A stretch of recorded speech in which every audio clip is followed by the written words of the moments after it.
안녕하십니까. 저는 김신이라고 하고요. 이번 시간에는 2026년 김신교육과 학교 설명회 진행하도록 하겠습니다. 네. 자, 목차는 첫 번째 이제 교수 소개 간단하게 하고요. 그 다음에 김신교육과 강의 특징 간단하게 좀 말씀드리고, 교육학, 교사, 평가, 자격 기준, 시험 안내를 또 간략하게 말씀드리도록 하겠습니다. 네 번째, 2024년 강의와 제가 강의했던 거 있잖아요. 그 강의와 이번 교육학 논술을 좀 비교해 보도록 하겠습니다. 네, 저의 교육학 백서라고 좀 보시면 될 것 같습니다. 그리고 이걸 기반으로 해서 앞으로 2026년 교육학을 어떻게 준비하면 좋을지를 좀 나눠보도록 하겠습니다. 자, 그러면 저는 김신이라고 하고요. 지금 지스쿨에서 교육학을 담당하고 있습니다. 네.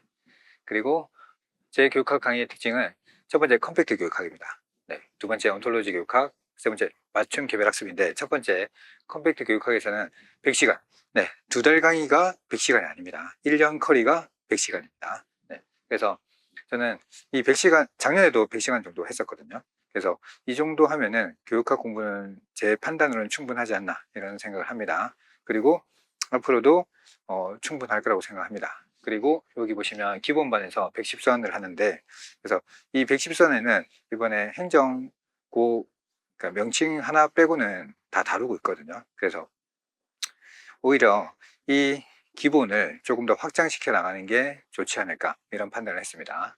네. 그리고 두 번째는 확장시켜 나가는 방법 중에 저는 핵심 키워드가 중요하다고 생각하고, 이 핵심 키워드를 바탕으로 개념 간의 연결이 중요하다고 생각했습니다. 그래서 이번에 제 판단에는 교육과정 타일러 문제가 출제하신 분들이 가장 좀 심도 있게 출제하셨다고 생각하거든요. 그 문제도 좀 분석을 하면서 좀 살펴보도록 할게요. 어떻게 공부하면 좋을지.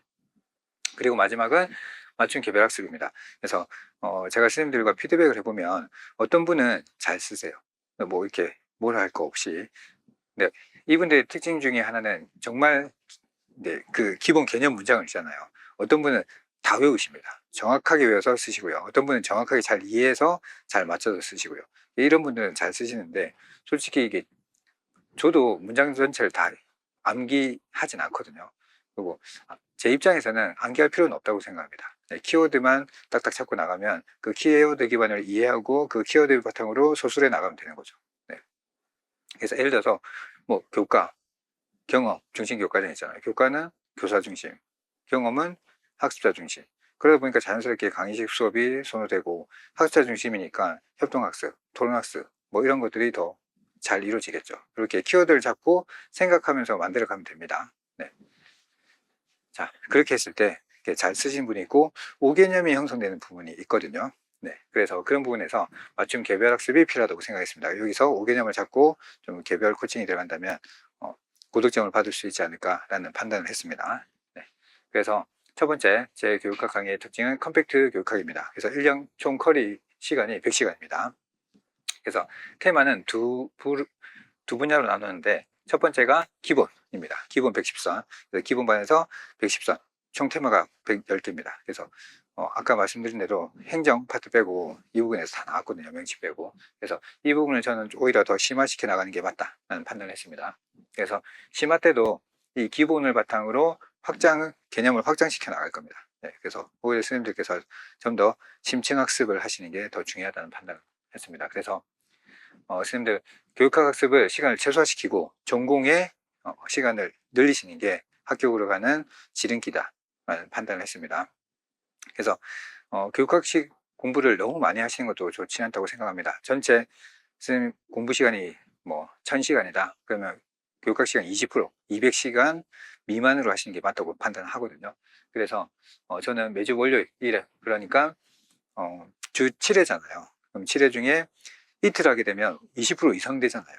네, 그래서 저는 좀 바람직하지 않다라는 좀 생각을 해서, 네, 그래서 주 1회 3시간 정도, 그리고 나머지 시간은 복습하고 피드백하는 시간을 가지면 교육학은 충분히 고득점을 받을 수 있다라는 생각을 하고, 고득점뿐만 아니라 전공에 더 집중함으로 해서 합격의 지름길로 갈 수 있다라는 판단을 합니다.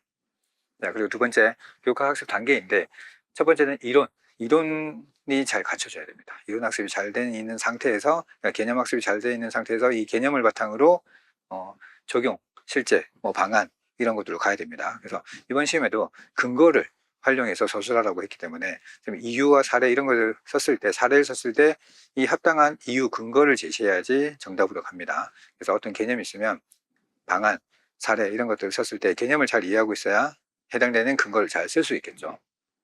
자, 그래서 이론 파트에서는 핵심 개념과 심화 개념을 연결시킬 겁니다. 그래서 1, 2월반에서는 기본반에서는 핵심 개념, 여기서는 키워드 기반으로 핵심 개념을 배워나갈 겁니다. 네, 그래서 이걸 기반으로 심화에서는 심화 개념으로 연결, 확장시켜 나갈 겁니다. 개념들을. 그래서 통합, 연결 이렇게 진행할 예정입니다. 그리고 6월 기출, 총론, 이번에 타일러, 중거잠재평가, 그리고 조나센 이런 부분들은 거의 기출에서 유사하게 나왔습니다. 기출에서 유사하게 나왔지만 심층적으로 좀 나왔거든요. 나중에 보시겠지만.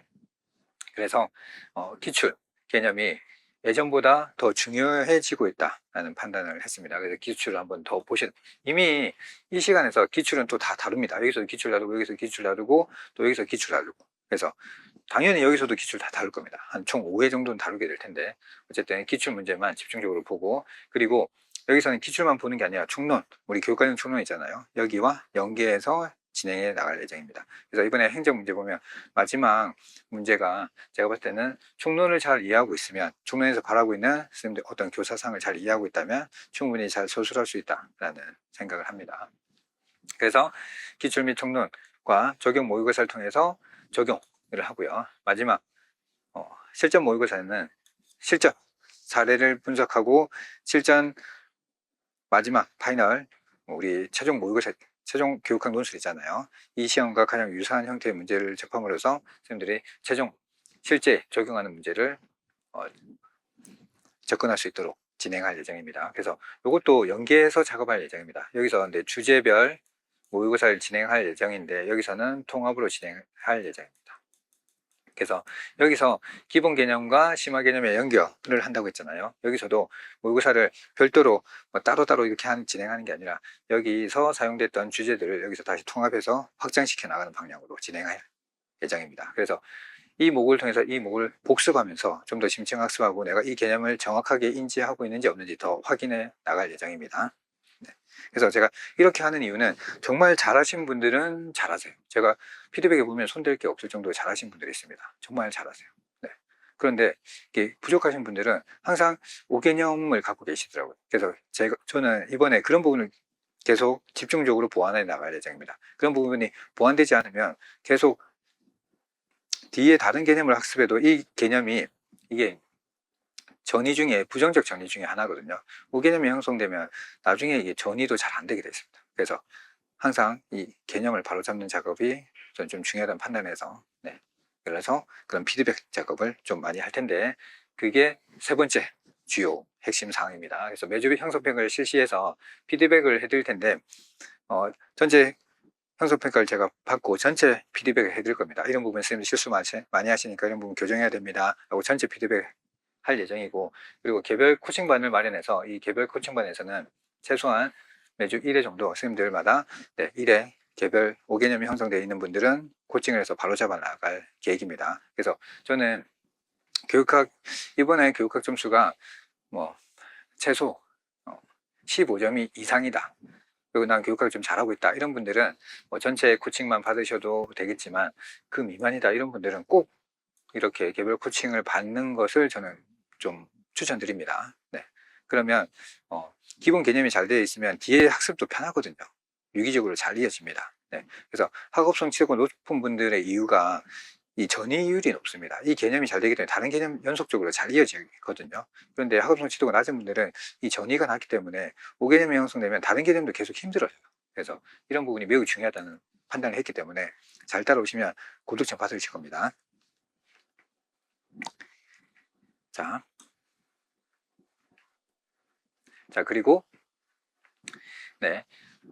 우리 교육학에서 평가 자격 기준과 시험 안내를 잠깐 보고 가도록 할게요. 보시면 기준은 교사는 교육 내용, 학생, 교육 목표, 교육상의 적절한 교육과정 개발 운영한다. 그리고 교사는 교육과정의 본질과 관련된 이론을 본질과 관련된 이론을 체계적으로 이해한다. 그러니까 지엽적인 내용을 다루기보다는 본질과 관련된 내용을 체계적으로 이해하는 게 좋겠다라는 말씀을 하고 계시잖아요. 그래서 저는 더 기본 개념에 충실하고 기출 개념에 충실하자 이런 생각을 하고 있습니다. 그리고 더 심화시켜 나가고, 그리고 교사는 교육과정 기준을 이해하고 학생 교육 목표, 교육상에 적합하게 교육정을 재구성한다. 이번에 교육과정 재구성, 뭐 성취 기준을 이해한다 이런 말들을 쓰고 있잖아요. 그리고 주제 자체도 교육과정의 기본에 충실한 교육을 하자 이런 표현들을 쓰고 있지 않습니까? 네.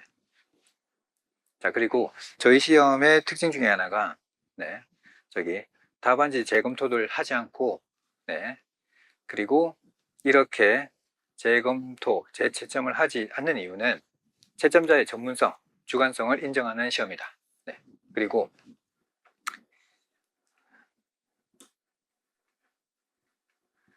자, 답안 채점 기준, 그러니까 모범 답안을 공개하지 않습니다. 모범 답안과 채점 기준을 공개하지 않는다. 그래서 소수령과 논술형 같은 주관식 시험에서는 정답이라고 하지 않은 모범 답안이 있습니다. 그런데 이것을 공개하지 않습니다. 공개하지 않는 이유는 유사 답안이 매우 많기 때문입니다. 그래서 만약에 모범 답안을 공개했다면 그 외에 선생님들이 많은 유사 답안을 제출하시잖아요. 그거에 대한 이의 제기가 너무 많을 수 있습니다. 그래서 이런 심사가 너무 오래 걸리고 빨리 선생님들 합격시켜서 배치해야 되는데 이런 시간이 너무 많이 걸리잖아요. 그래서 공개하지 않는다라고 합니다. 그리고 이 채점자의 전문성을 또 인정해 주는 것도 있습니다. 그래서 일단 선생님들 우리가 답은 공개하지 않지만 모범 답안은 있습니다. 그래서 이번에 준거 설정을 출제하셨는데 요거와 우리의 모범 답안과의 관계 또 한번 설명드릴게요. 그래서 선생님들이 우리 시험은 어떻게 출제되나, 또 내가 학교 현장에 가서 또 선생님들도 시험 출제하셔야 되잖아요. 그러면 이 답안의 기준을 어떻게 설정하는 것이 좋은가에 대한 이번에 시험 문제 출제했습니다. 그러면 우리 교육학 논술에 대한 답안 채점 기준은 어떻게 만들어지는 거지? 그걸 또 이해할 수 있고, 그리고 선생님께서도 학교 가서 나도 아이들에게 목표를 세우고 이 목표에 도달한 성취 기준, 성취 수준에 대해서 내가 어떻게 설정해서 아이들을 어떻게 판별할 수 있을까? 이런 문제를 출제했다고 보시면 됩니다. 그래서 매우 중요한 문제를 출제하셨습니다. 그래서 그것도 살펴보도록 할게요. 자, 이번에 교육학 논술 이제 한번 다시 살펴보도록 하겠습니다.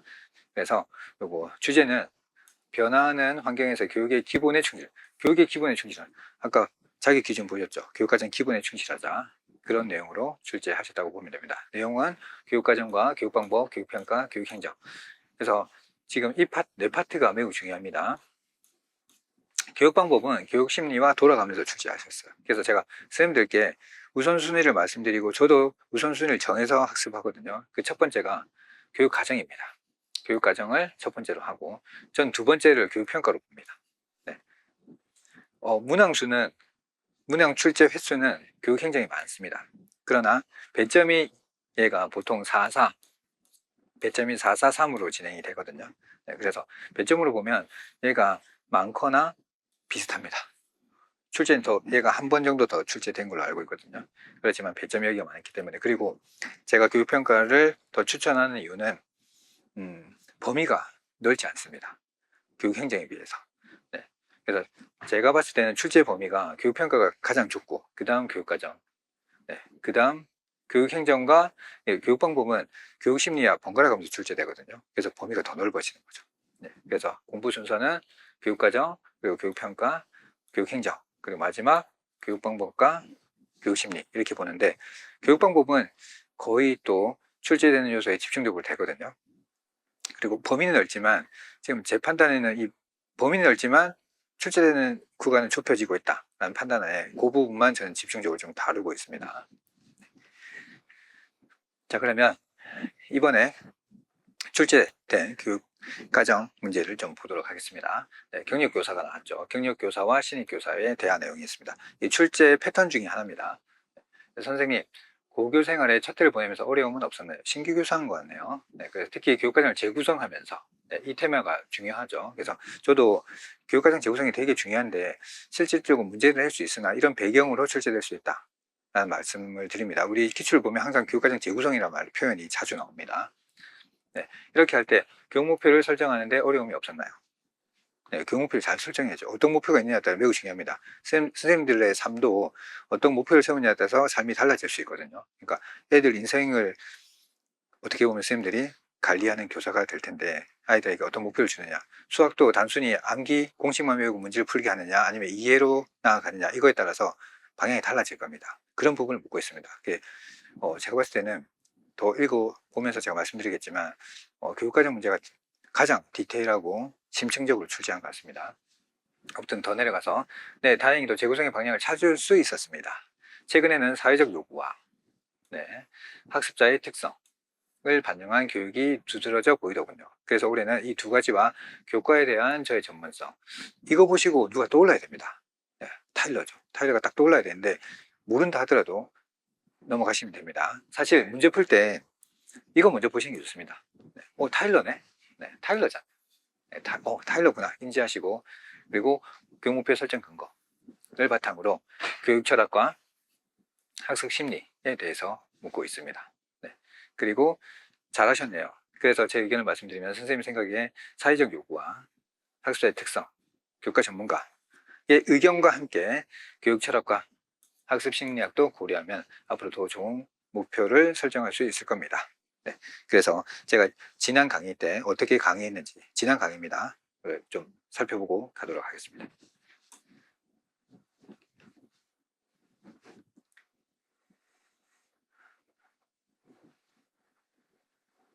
요거 시험에 나왔고요. 얘 시험에 나왔습니다. 또 나올 수도 있어요. 그래서 이 부분이 시험에 제일 잘 났습니다. 그런데 이 부분이 안 나왔어요. 목표 설정을 어떻게 하는지 안 나왔기 때문에 나올 수 있습니다. 그래서 목표 설정할 때는 요 이전에 해야 될 거 5가지가 있습니다. 5가지가 뭐냐면 3가지가 있고요. 일단 3가지가 있고 그 다음 2가지 있어요. 만들었어요. 목표를 만들었다 하더라도 교육 심리하면 아이들 수준, 발달 과정에 맞는지, 수준에 맞는지 확인해야 돼요. 그 교육 철학, 그러니까 가치 부분, 타일러는 민주주의 교육에 적합한가 아닌가입니다. 이 시기가 미국에서는 민주주의 교육에 대해서 엄청나게 또 민주주의 교육을 고민해야 되고 잘 실천해야 된다고 생각합니다. 그러니까 선생님도 한번 고민해보세요. 이것도 타일러는 워낙 중요한 분이거든요. 기본 중에 기본이기 때문에 언제든지 계속 나올 수 있어요. 그래서 예를 들면 문제 이렇게 나올 수도 있겠죠. A 교사가 선배 우리 학생과 지역사회 또는 현대사회의 지식들, 그리고 우리 이제 전문가들이 모여서 목표를 만들어서 최종 목표를 세우면 좋을 것 같아요 라고 했어요. 근데 선배 교사가 근데 좀 검토해야 될 것이 있을 것 같아 라고 제안을 했습니다. 그러면 검토해야 될 항목 또는 좀 더 유의사항, 이 교육 목표를 세우기 전에 유의해야 될 점을 2가지 쓰시오. 이렇게 하면 뭐 쓰면 될까요? 이렇게 해서 세운 목표들이 교육 철학 또는 학습자의 학습 심리에 적절한 것인가 최종 검토를 하고 교육 목표를 세울 필요가 있다 라고 쓰시면 되겠죠. 근데 정리하면, 이 목표 하면 선생님들 생각하셔야 될 건 타일러하고 스킬백밖에 없다, 이렇게 생각하시면 될 것 같아요. 그러니까 다른 분도 많이 있습니다. 많이 있는데 그 사람들이 나올 이유도 없고, 내서 선생님들한테 물어봤자 타일러, 상황분석 이거 같은 맥락이 있어요. 다른 사람이 나온다 하더라도 이 맥락에서 접근하면 될 것 같습니다. 제가 근데 지난 강의 하시는 걸 보셨고요. 그래서 제가 이제 설명드릴 때 말씀드리는 게, 그러니까 정말 교육과정에서는 타일러가 제일 중요합니다. 타일러는 나왔었거든요. 그러니까 객관식에도 엄청 나왔었고요. 논술에서도 나왔습니다. 또 나왔죠. 그런데 저는 출제됐지만 조금 다른 부분을 보고 있습니다. 그리고 제가 이제 중간에도 한번 끝에도 말씀드린 게, 교육과정에 타일러가 제일 중요하다. 그래서 타일러 외적으로 다른 분이 나온다 하더라도 타일러 관점으로 쓰면 된다. 그래서 지금 맥락적인 부분이 되게 중요하다는 말씀을 드립니다. 마지막 교육행정도 명칭을 내가 쓰지 못했다 하더라도 그 맥락을 잘 이해하고 소설하시면 됩니다. 그래서 그 단원별, 그 파트별 핵심 개념, 그리고 그 이론의 핵심 개념이 있거든요. 그걸 바탕으로, 그래서 제가 키워드와 개념을 연결시키려고 하는 겁니다. 그래서 유사 개념들이 있습니다. 그래서 그 키워드를 바탕으로 그 개념들을 연결시켜 나가면 이 키워드가 나왔네, 이런 맥락에서 개념들을 소술하면 될 것 같은데, 이런 판단을 하셔야 됩니다. 그런 연습을 또 하셔야 되거든요. 그래서 그런 부분이 중요하다는 생각이 들기 때문에 제가 온톨로지 교육학이라는 말씀을 드립니다. 그래서 그냥 간단하게 말씀드리면 개념과 개념끼리의 연결관계를 강화시켜 나간다 라는 말씀을 드립니다. 키워드를 바탕으로. 그래서 제가 타일러를 강조드렸고, 그리고 이 부분도 교육철학, 학습심리학에 대해서 출제될 수 있고 신임 교사와 경력 교사가 대화를 나눌 수 있다, 이런 말씀을 드렸었죠. 그러면 이 문제를 어떻게 푸는 게 좋을까 한번 보도록 합시다. 자, 그래서 제가 이 답안은 이제 시험을 치시고 선생님들이 저한테 한 1시간 뒤에 문제를 보내주시더라고요. 그래서 그 문제를 바탕으로 이제 답안 작성해서 이제 수강생분들하고 공유했던 자료입니다. 그래서 처음에 이렇게 제가 답안을 작성했는데, 처음에는 저는 제가 처음 받은 느낌은 교육과정 교수님들은 엄청나게 심혈을 기울여서 출제를 하셨구나 라는 생각이 들었습니다. 구성주의는 좀 답을 너무 이렇게 쉽게 추론할 수 있도록 하셔가지고 이거 주는 문제인가? 제 판단은 거의 주는 문제처럼 줬다라고 생각했습니다. 그래서 그러니까 변별 난이도 부분에서 고려하신 것 같습니다. 제가 봤을 때 교육과정은 어떤 실험을 하고 있다라는 판단을 했습니다. 그거에 대해서 좀 말씀드리고, 2번 구성주의는 점수를 주려고 했던 것 같고요. 이것도 모르면서 교육학을 해서는 안 될 것 같은데 정도의 수준의 문제를 좀 출제하신 것 같고, 세 번째 평가는 중요한 부분을 출제하셨습니다. 앞으로 교사로서의 마땅히 이 부분은 소양을 갖추고 있어야 된다는 판단하에 출제하셨거든요. 근데 제가 봤을 때는 조금 더 디테일하게 출제하셨으면 더 좋았을 거라고 생각하는데, 너무 디테일하게 출제하면 선생님들이 좀 힘들어할 수 있겠다라고 해서 좀 넓혀준 것 같습니다. 그래서 답안의 논란에 문제가 있을 수 있지만, 이 문제를 보면 앞으로 이분들이 어떻게 채점하겠다라는 방향성을 보여주고 있다는 판단을 했거든요, 제가. 그래서 평가 파트 가서는 평가원에서 앞으로 어떻게 평가하겠다라는 의지를 보이고 있기 때문에 그런 것들을 한번 분석해보고, 선생님들도 이제 배웠잖아요. 배웠으면 학교 가서 현장 가서 어떻게 하면 좋겠다라는 기준이 있어야 됩니다. 그리고 마지막 행정 문제도 간혹 이 명칭을 가끔 선생님들 힘들게 하는 경우가 있거든요. 그러나 이 주변의 관계 요소를 파악하고 추론해서 잘 적용해서 쓸 수 있느냐. 그래서 저도 이런 부분은 키워드가 중요하다고 생각합니다. 이 선지에 있는 키워드를 바탕으로 어떻게 맥락적으로 잘 이어서 쓰느냐. 그런 연습이 중요하다는 판단했습니다. 그래서 그런 연습을 계속 끊임없이 하셔야 됩니다. 저희도 모의고사를 통해서 했는데 어떤 분은 잘 쓰세요. 그래서 저희가 마지막에 함께하는 교육과정 해서 교사가 협력해서 같이 교육과정을 만들어가는 교육과정이 중요하다. 지금 이제 AIDT 기반으로 하고 있기 때문에 클라우드 시스템도 중요하고 교육과정을 같이 만들고 교육과정을 같이 공유하고 협력해서 만들어가는 게 매우 중요하다. 그래서 교사끼리 협력 뿐만 아니라 그리고 학생끼리도 협력, 이런 부분이 되게 중요하다라고 출제한 마지막 파이널 모의고사에 출제한 적이 있는데, 이런 부분을 정말 잘 쓰신 분들은 정말 잘 쓰셨어요. 제가 봐도 감점 요소가 없을 정도로 잘 쓰셨거든요. 그런데 이런 맥락 키워드를 못 잡은 분은 또 조금 힘들어 하셨던 것 같습니다. 명칭에 좀 당황해가지고. 자, 그러면 제 답안을 좀 보도록 할게요. 처음에 제가 이렇게 답안을 썼는데, 쓰고 나서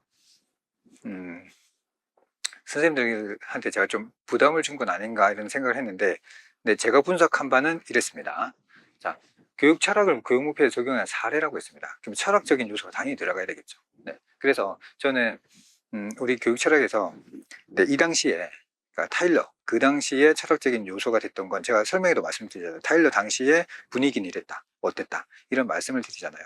그리고 타일러는 중립적인 포지션에 있었지만 그 저서의 교육과정 기본과 수업의 원리에 보면은 민주주의에 대해서 말씀을 하고 계세요. 그래서 이쪽으로 약간 말씀은 하시긴 하거든요. 근데 약간 중립을 취하시긴 하죠. 그래서 제가 진보주의 교육 철학에서 주의 관점에서 진보주의 교육 철학을 기반으로 이렇게 써주는 게 더 완벽하다라는 생각합니다. 그래서 나중에 평가가서 하겠지만 평가 기준에서 이걸 상위로 둔 것 같습니다. 이런 답안을 철학에 대해서 얘기하고 있느냐, 상위 답안을 놓고, 그래서 이걸 기반으로, 그리고 이것도 써주셔야 돼요. 학생의 흥미와 자발적으로 참여를 강조하는. 왜냐하면 이유에서 제가 이렇게 말씀드리잖아요. 타일러의 근거 중 학습자의 특성을 반영한 사례로. 이게 왜 필요하냐면, 보세요. 문제가 타일러의 교육 목표의 설정이 근거를 바탕으로 했습니다. 타일러 교육 목표를 설정할 때 무엇을 봅니까? 사회적 요구, 학습자의 특성, 교육과 전문가를 보잖아요. 그럼 여기서 하나 선택하셔야 됩니다. 그래서 저는 학습자 특성을 만든 거죠. 그래서 교육 목표 사례는 학생들이 지역사회 환경 문제를 탐구하고 해결하는 방안을 제시하여야 한다. 더 구체적으로 쓰셔도 돼요. 그러니까 이거는 어떻게 쓰시든지 뒤에, 물론 학생의 입장에서 내가 만들었다. 학습자의 특성을 고려했다. 네, 그래서 왜 했느냐면 학생을 특성을 반영한 사례로 학생의 경험과 문제 해결 능력을 중시하므로 학생들이 학습 목표를 통해서 실생활에 문제를 해결할 수 있도록 돕는다. 이렇게 학습자의 특성을 반영했고 왜 그랬냐는 이유를 제시한다면 만점, 네, 1점을 다 줬는데 그렇게 안 될 경우는 부분 점수를 주지 않을까라는 판단을 하고 있습니다. 그래서 이런 근거 제시를 잘 하고 있는지 아닌지.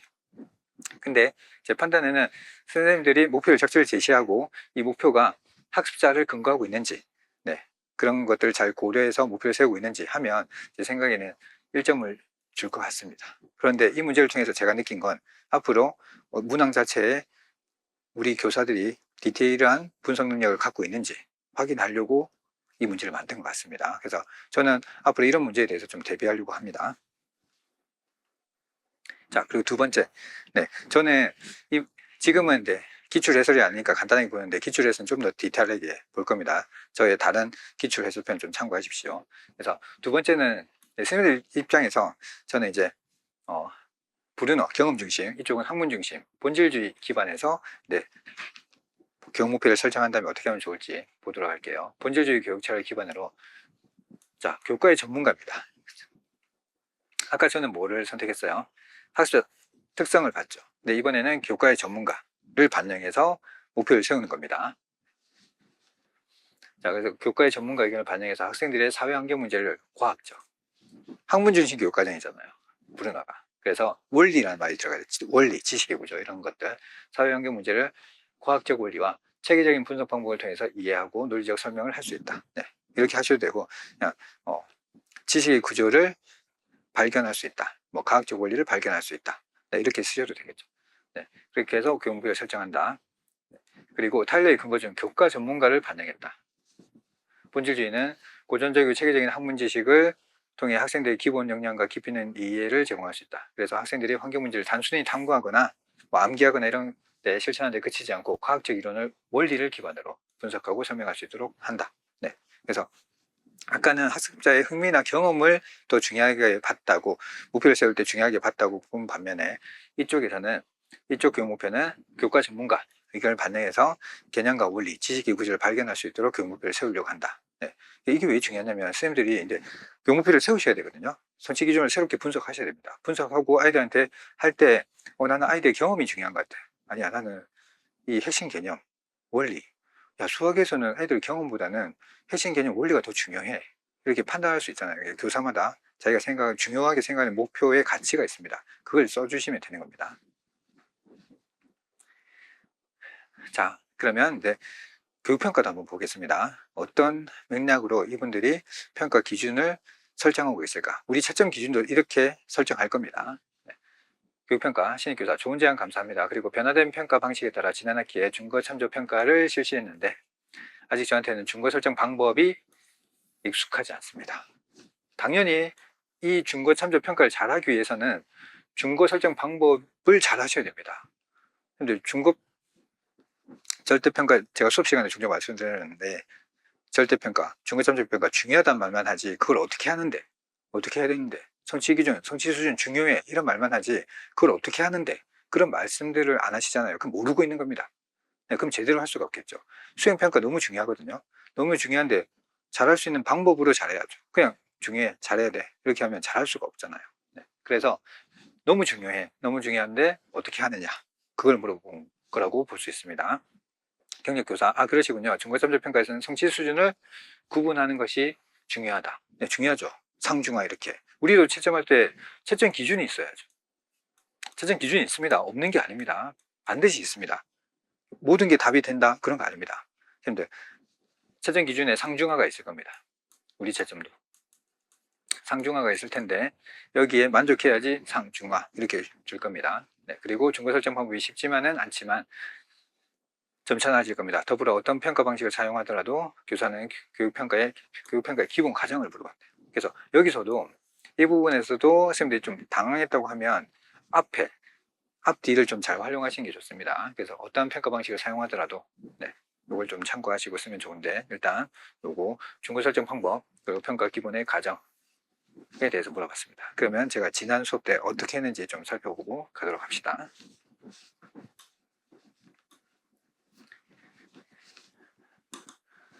준거의 비추. 이 준거가 뭐예요? 학습 목표 또는 성취 기준이라고 생각하시면 됩니다. 그래서 지금 성취 기준이 매우 중요하죠. 네. 그리고 네, 고교학점제 들어서면서 성취 기준에 대한 선생님의 재해석이 되게 중요해요. 그래서 이 성취 기준을 바탕으로 뭘 해야 돼요, 선생님들이? 성취 수준을 설정해야 됩니다. 이거 선생님들이 하셔야 될 일이에요. 선생님들이 강남에 학교를 배정받았어요. 그럼 성취 수준을 올려야 됩니다. 근데 지방이나 좀 이렇게 외곽에 뭐 섬 이런 데 발령 받으셨다. 그럼 성취 수준을 강남의 학교랑 똑같이 잡으면 될까요? 힘들 겁니다. 그러면은 그 상위권에 들어온 애들이 거의 없을 거거든요. 그래서 그 지역 또 그 학교 특성에 맞게끔 성취 수준을 선생님들이 잘 이렇게 고려해서 배분을 하셔야 돼요. 네. 그래서 이런 부분을 잘 하셔야 되기 때문에 네, 이런 부분하고 관련된 개념이 중거참조평가잖아요. 그러니까 선생님들이 어떤 중거 설정을 어떻게 하고 이 세부적인 중거를 어떻게 나눌 것인가 이런 고민을 하셔야 되거든요. 고교학점제 들어가고 성취 기준, 성취 수준 나누다 보면 그래서 이 부분이 매우 중요하니까 꼭 잘 이해하시기 바라고. 선생님 저 이거 좀 더 깊이 있게 알고 싶은데 그건 심화가서 할 거예요. 지금 이 정도만 아시면 좀. 또 중요한데 이것도 중요해요. 중거 설정. 그러면 자 수준 AI 수준에 맞는 문제를 제공해 줘야 되잖아요. 근데 자기 평가는 자기가 좋아하고 자기 성장에 맞는 거 위주로 좀 가는 게 많고요. 이게 왜 중요하냐면 학습 목표가 이렇게 있을 거잖아요. 그 목표 교사가 이렇게 성취 수준을 이렇게 쫙 정해놓고 이거 풀었어. 그럼 그 다음 단계, 그 다음 단계, 그 다음 단계 가야 되잖아요. 그러면 어떤 쌤은 근거에 기초하게 풀었으니까 그 다음은 판별식이야. 이렇게 하는 사람도 있고 판별식 필요 없어. 그냥 3차 공식으로 가면 돼. 이거에 대한 논의가 필요할 거잖아요. 그래서 그런 논의가 필요합니다. 컴퓨터 적응력 검사라든지 중고참조평가 이런 것들이 잘 되려면 이 아이가 바람직한 성장을 위해서 그 다음 단계로 어떻게 가면 좋을 건가에 대한 사회적 합의, 중거 설정 이런 게 중요해요. 지금 성취 기준 있잖아요. 지금 요 전 시간에 우리 교과장도 성취 기준 분석해야 된다, 풀기해야 된다 이런 말을 했는데 성취 기준에 대한 우리가 재합의도 필요한 거죠. 네. 이런 걸 메타평가라고 합니다. 그러니까 평가. 자, 중거 설정 보면은 규준적 중거 설정 방법이 있습니다. 요게 아까 제가 말씀드린 길이 비교하는 거, 그 경계성 방법 이런 것들이 있는데 지금 요것들은 일단 넘어가고요. 요거를 별표치십시오. 안고프, 북마크. 그래서 여기도 요거 제일 많이 사용합니다. 안고프를 중거 설정할 때. 그리고 최근에 요즘 이제 인기 많은 게 이제 북마크고요. 그래서 요거 두 개 구분하시고 중거 설정하는 방법은 요 두 가지가 있습니다. 네. 그러면 내 쌤들이 학교 갔어요. 학교 가서 근데 쌤들 우리 중거 설정을 좀 할 필요가 있는 것 같습니다. 어떻게 할까요? 안고프 갑시다. 이렇게 되면 그냥 모여요. 모여서 근데 문제 좀 만들어 볼까요? 만들어 보고서 이 정도 수준은 어느 정도 맞출 것 같아요? 20% 맞출 것 같아요. 이건 상으로 둡시다. 이렇게 의논하는 겁니다. 이렇게 하고 북마크 하려면 선생님 이번에 북마크 그러면 문항 순서집이 있나요? 라고 누가 물어보겠죠. 네, 제가 준비해왔습니다. 문항 다 준비했어요. 오, 훌륭하십니다. 그럼 우리 체크하면 되겠네요. 이렇게 되는 거예요. 네. 그래서 요거 두 개 구분하시면 되고 또 만약에 이제 이게 중요한 이유가 선생님들 나중에 성취 기준 분석하고 성취 수준을 나눌 거잖아요. 그러면 감사가 나왔어요. 그러면 왜 이 정도 수준을 상으로 잡았습니까? 이게 물어볼 수 있잖아요. 감사 나와가지고 모르세요. 우리 북마크 해가지고 이렇게 책정했습니다. 우리는 그냥 모여서 했는데요. 그래도 됩니까? 한국프 모르세요? 우리가 전문가입니다. 한국프에서 우리가 분석해서 이렇게 한 겁니다. 이렇게 하시면 돼요. 네. 그래서 누가 중거 설정 어떻게 하셨어요? 우리는 한국프 했습니다. 우리는 북마크 했습니다. 하면 이제 구분하실 수 있어야 돼요. 네. 아시겠죠? 네.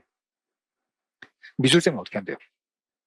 예, 스케치까지만 했어요. 그러면 하루 두자. 네. 그림 색칠까지 했어요. 그럼 중. 네, 색칠을 했는데 우리가 제가 아는 수준은 뭐냐면 색칠전조 평가 했고요. 중거전조 평가에서 중요한 건 뭐다? 중거 설정에 대한 합의가 중요한데 그 중거 설정하는 방법 중에 안고프, 북마크 요거 두 개 중요합니다. 아마 요거 두 개 나오면 많이 틀릴 거예요. 중요한데 많이 틀릴 겁니다.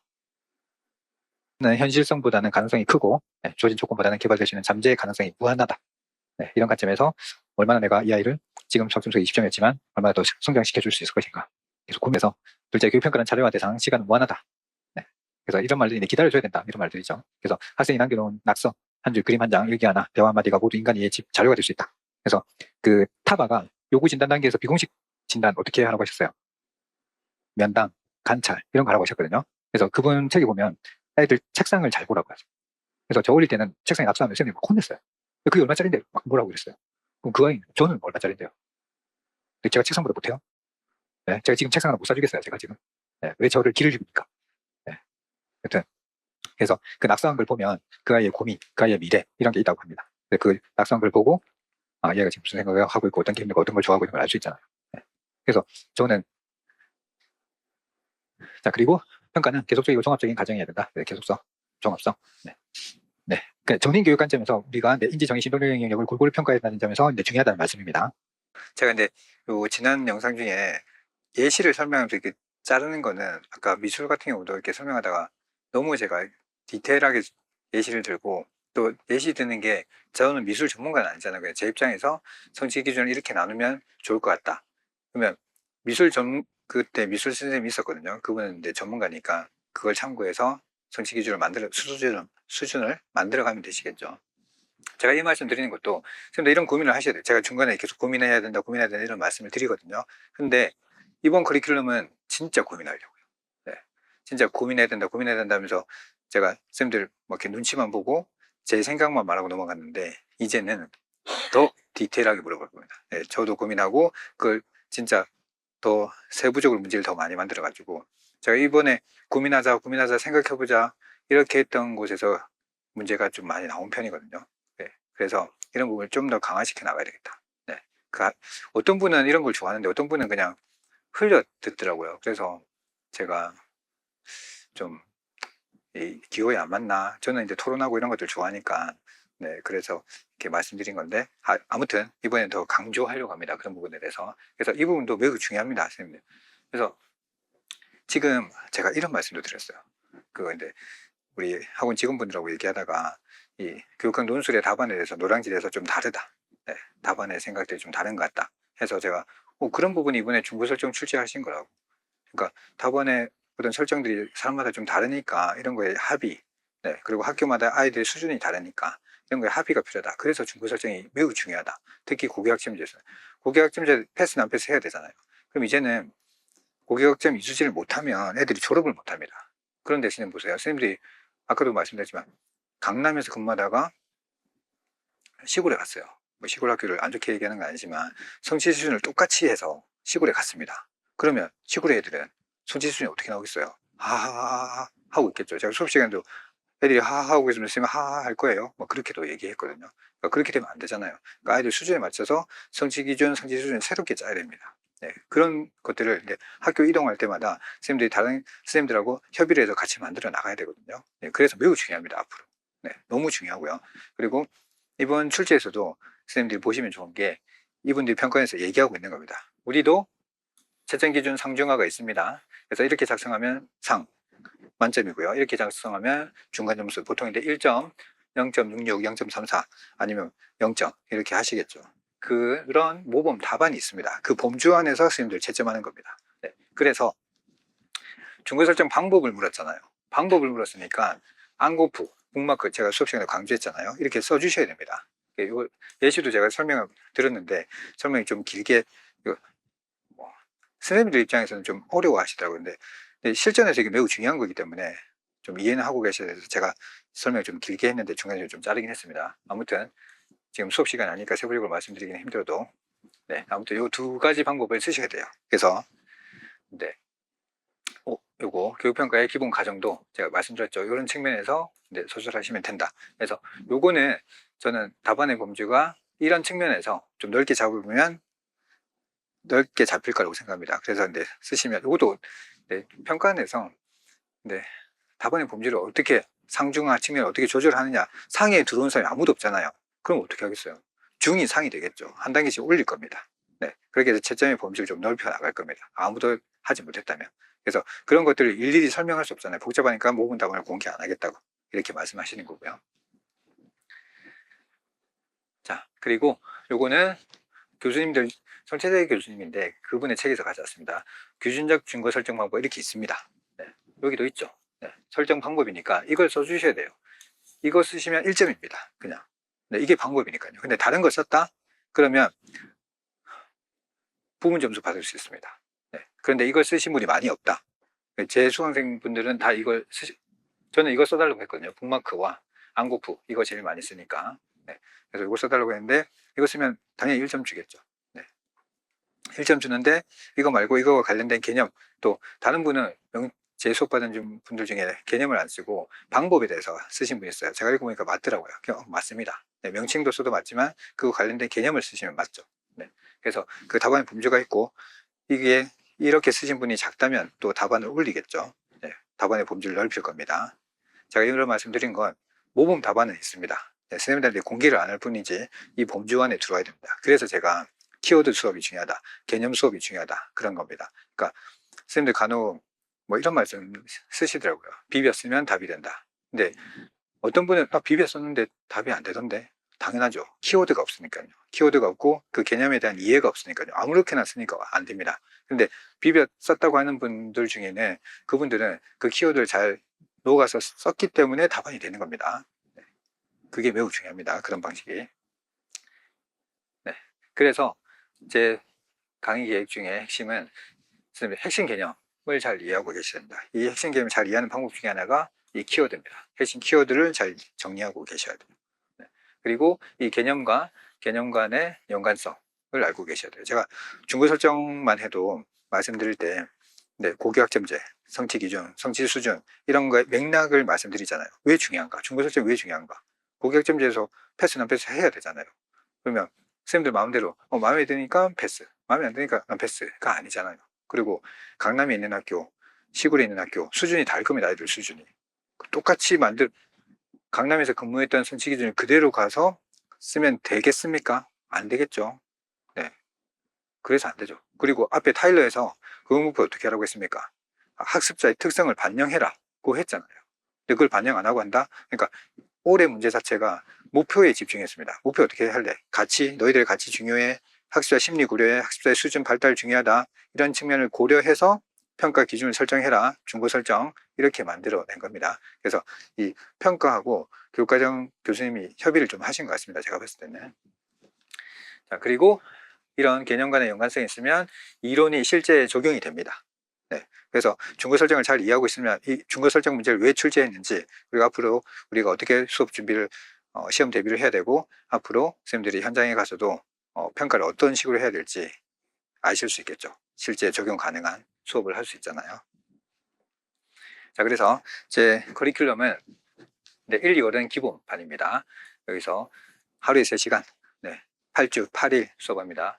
24시간 심화, 이렇게 진행하고, 5, 6월은 특강, 기출 및 총론 정리를 하게 될 겁니다. 그리고 7, 8월은 적용, 배웠잖아요. 적용해야죠. 그래서 단원 모의고사, 주제별 모의고사를 할 거고, 여기서는 실전 모의고사인데 실제 시험과 똑같은 시험을 치르게 될 겁니다. 그리고 요거 연계 작업.